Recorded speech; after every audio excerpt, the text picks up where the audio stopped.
are. We are on the floor of RSA Conference. Thanks everybody for joining me for this brand story with Abstract Security. I'm thrilled to have Colby DeRodeff with me. How are you, man? Hey, I'm doing great. Good to see you, Sean. It's always good to see you, Colby. Absolutely. I mean, I don't know how many years we've known each other. Couple decades. Couple decades. Yeah. I didn't want to date myself, but there we are. It's easier to say 2 decades than like count the number of years. I know. Let's just say we're both sitting in Loyalty Plus. Yes. A few days of RSA Conference. We've seen some things as well. This isn't about me. This is about you and the cool things you've been up to with Abstract Security, and it's a space that I love. So I'm thrilled to have this chat with you. And before we dig into the company and all the cool things you're doing there, give folks a sense of who Colby is, what you've been up to. Excellent. Sure. Well, hey everybody. Colby DeRodeff. I'm the CEO and co-founder of Abstract Security. Kind of started my career in cybersecurity back in 2001 at a company called ArcSight, and ArcSight was really kind of the first dominant SIM player on the market, as that's when we met. And right. Kind of stayed there and watched the company grow from the year 2001 all the way through IPO and acquisition by HP. Exactly. Yeah. And lots happened in that. I'm sure you had grand visions for what that space would be, as did I, and I think we saw some innovations there.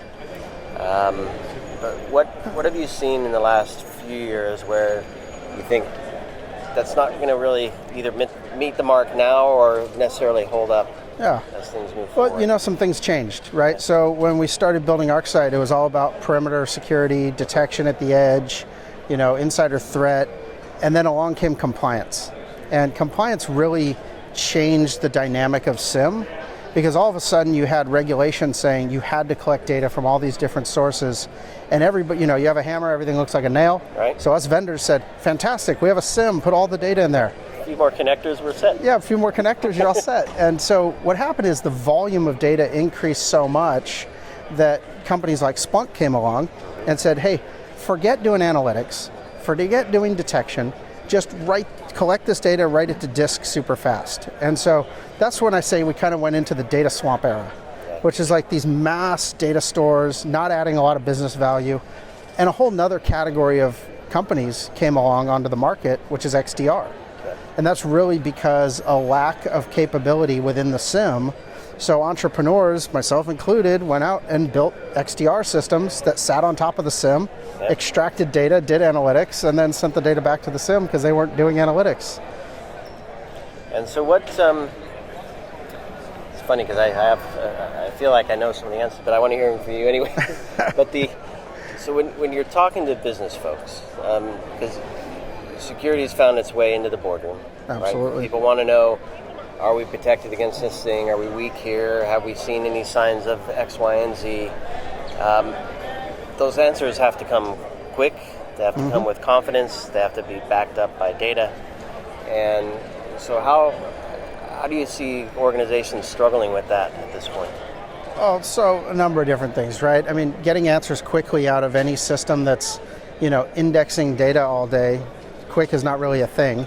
So, you're talking hours, days to get answers to questions, and that's just not, that's not efficient. If you think about the average adversary breakout time being like 62 minutes, if you spend an hour indexing data before you get access to it, that puts you kind of behind the 8 ball as it goes, right? My grandmother always had this funny cartoon on her wall, on her refrigerator. It said, don't walk across a river just because the average depth is 3 feet. So if the average adversary breakout time is 62 minutes, it can happen a lot faster. Yeah, I'm sure there are many analogies similar to that you can take. Yeah, exactly. Oh, boy. So what are you hearing? Because I know you talk to a lot of people, a lot of research, a lot of security analysts sitting in the SOC, business leaders trying to get a handle on this. What were they saying to you and what were you seeing that said we need to kind of shift things here a bit? Well, we need to stop modernizing the mistakes of the past. So there's a lot of solutions right now being touted as next-gen SIM. Okay. A lot of these solutions are built on legacy technology that was originally built to compete with Splunk, right? Back in 2010, 2011, there were a lot of people going after Splunk back then. They're like, oh, we're going to build this faster version of Splunk. Well, these technologies ended up getting purchased, acquired by larger tech companies, and now they're being rebranded as Next-Gen SIEM, and ultimately they don't have the background on SIEM and the pitfalls and the landmines and all the lessons learned over the years. And so if you're starting at that right now, you're going to fundamentally fall into the same pitfalls that have happened to folks years and years ago, right? And at scale. At scale, yeah, just at a much larger scale. And so, you see this approach of like, let's just take a data lake, stick it in the cloud, put a dashboard in front of it, and call it a next-gen SIEM. Fundamentally, that just doesn't work. Do CISOs get? I'm sorry to the CISO crowd for this one instance where I had a conversation with the CISO at a CISO meetup, where I said, I believe security is due for a transformation. All the rest of the business has been in transformation. And this particular person said, well, we have transformed security. We've moved a lot of it to the cloud. And I'm like, that's not exactly what I was thinking. Right. So I want your perspective. How do CISOs view this problem? Is that the answer, where they're not maintaining systems and they're just moving stuff to the cloud? Is that? Do they think that's the answer? I think that answers an immediate transformation problem, because as you are migrating everything to the cloud, all of a sudden there's this whole new data set that analysts fundamentally are learning still because it's complicated. There's an environment from a resource perspective that folks are learning still. And I mean, you talk to a number of different people and, the varying levels of cloud security expertise, right? And so I think some of that is like, there's got to be a quick answer. We're being forced to migrate everything to the cloud. What is my quick solution for that? But now we're going to be at a point where organizations that have put like kind of stopgap solutions in place to get them on their cloud journey are now going to have to sit back, reevaluate and say, okay, what does my next 10 years look like? Because it's probably not the solutions that they chose as a quick stopgap to either get off of Splunk or migrate to the cloud or whatever the case may be, right? Okay. So what, you started Abstract Security. Mm-hmm. Congratulations, by the way. Thank you. That was announced today. Yep. And big news. So tell us what was the catalyst? I mean, I know you're a thinker, you're a doer. I've seen you grow and create some amazing things. It takes something to change from this is a great idea to let's go for it. What was that catalyst? Maybe I have a screw loose. Could be. I don't know. But I think we all do. We all must. If we're in cybersecurity, we probably have a screw loose. But I think actually it was kind of a culmination of the last couple companies that I've been involved with. And at Veridin, the last company I was at before the acquisition by FireEye and ultimately Google, we were doing controls validation. Right. So we'd go into customers' environments and run live fire attacks in their environment, and we would try to see how their controls respond. Yeah. So prior to running those attacks, we'd ask the customer, like, hey, how's your coverage for like privilege escalation? And they're, we have all these rules, like tons, we'll detect it, no problem. So we'd run privilege escalation, exploits in their environment, and we'd go back into their SIM of choice, whichever one it was, and there were no alerts. And I said, that's weird, you have all these rules though. And then they dig into the rules and they're, those are looking for PowerShell logs. Well, we don't actually log PowerShell. So there was no way these rules were ever going to fire. They're totally ineffective. They had them, but they weren't effective because they didn't have the data that drives them. And so, one of the things I've been thinking a lot about and kind of led to this is we have to abstract this away, no pun intended, or maybe pun intended, one or the other. We have to abstract this away and get to a position where we're thinking about the outcomes. We're thinking about the detection scenarios that we care about.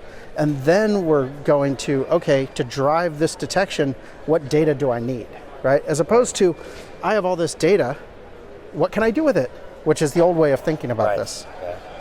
So what types of data, the PowerShell logs, if I can say that properly, was one, obviously, that you just described. What other areas of the business were they kind of missing things that were kind of not giving them the insight they need? Yeah, well, take cloud logs, CloudTrail, Azure Activity Logs, GCP logs. There are nuggets of gold in those logs, but maybe like 1% of the data is valuable for detection, and the other 99% of the 55 terabytes a day that's generated is useful. So why are organizations collecting that data and putting it into high-cost storage for no business purpose other than a compliance business purpose? Right. But you could just easily put it into low-cost storage where it's still accessible. You don't need it to drive your detection scenario. So that's one of the things we're doing at Abstract, is actually bifurcating the data stream and splitting out security and compliance. Put the compliance data into low-cost, long-term storage. Put the threat data that you actually care about, the things that are driving your detections, put that into your hot storage. Put that into your high-fidelity, real-time analytics streams. Okay.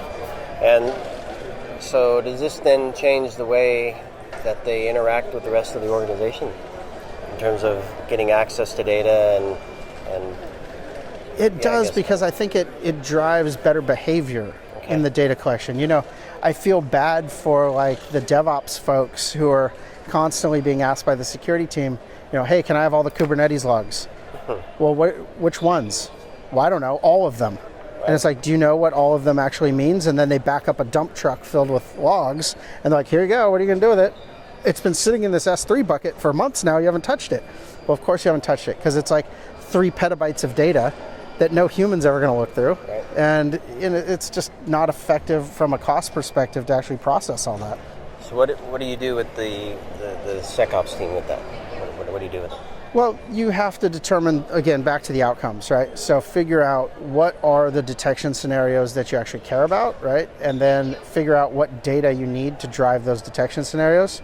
Fork that data, put the rest in low-cost storage, and keep the stuff that matters. And I presume that's where you help. That is where we are. A lot of teams are going, yeah, it sounds good. No, sounds good. Now what? Yeah, exactly. Well, now try Abstract and, get abstracted. And so what's that process look like? Well, a lot of folks know how to get a hold of me. Yep. For the ones that don't, we have our website at abstract.security, https://abstract.security. Yep. And, check us out there. There's, learn more info page there. We'll be at RSA all week. Find me on LinkedIn. Yep. I'm all over the place. Yeah, So you're very accessible as well. Yeah, absolutely. And always happy to chat about this kind of stuff. I love it. I know. Me too. I'm glad for that. What's I want to speak to the CISOs now. Mm-hmm. So what are some signs that they might see in their current processes that can flag them to say, you really should be looking at this differently? Are there network signals, risk signals, I don't know, team burnout signals? What are some things that are coming across as you're talking to CISOs that you're seeing as signals for them? Yeah, I mean, one I think is just purely a budget thing, right? Paying significant tax to store data in a cloud provider, and you're not getting any value out of it. So if there's nothing tangible coming out of, your log aggregation /SIM solution, that's a sure sign. And I'm sure, these things come with a hefty price tag. So. All right. So if they're wasting money. What about not getting operational value out of the SIM, especially when it comes how to. Do you know that? I'm putting you on the spot because I think this is important because it might seem fine, right? They're detecting, they're responding, they're focused on bringing the XTTDs and Rs down, right? That's how they're measured. Yeah. So it seems like we're doing okay. We're getting better each quarter. Yeah. But what's the big sign? I think it's the kind of one big sign would be cloud visibility gaps. So cloud is a complex beast, right? I mean, there's lots of applications, lots of accounts. Getting good visibility across that is tough. And so I think from a CISO's perspective, they definitely know whether they have a level of comfort with what's going on in the cloud or not, as they've been on this transformation journey. So I think that would be a sure sign that if I couldn't sleep at night because I'm worried about what's going on in my cloud environments, definitely a sign. So an honest question to themselves, their confidence level and comfort of absolutely. Level of visibility. Okay. Absolutely. Perfect. What's I know you've been talking to some customers here. What's some of the feedback you've received thus far? UI looks fantastic. Yeah? Ready to rock and roll. I think we were just demoing to a customer earlier today, and we're showing them kind of our detection effectiveness process, which is basically like a workflow within our platform that allows the user to kind of scope out what are their detection outcomes and then what data sources they need to drive those. Okay. Because the conversation, like I said earlier, has always been, what are all the data sources you have? Great, let's spend the next 3 years going around your enterprise collecting all those logs. Because all of them are hard to do because it's all change control and everything else, the process. So if you can actually prioritize the logs that you're going to collect and the data that you need based on your detection outcome desires, then it changes the conversation, it changes the dynamic. And so one of the CISOs I was chatting with was like, why didn't you start with this?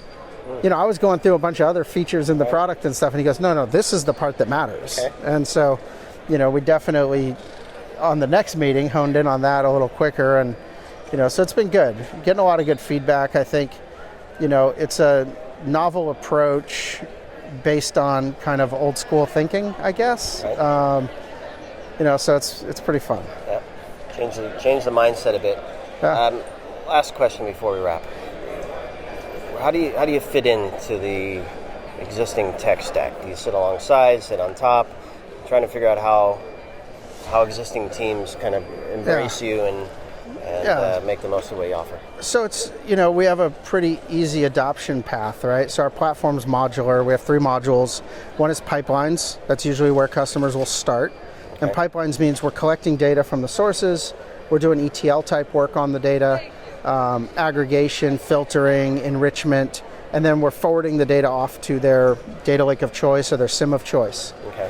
The next thing they can do is easily add our analytics. No rip and replace of that. No rip and replace. We're just kind of sitting in front of existing solutions side by side.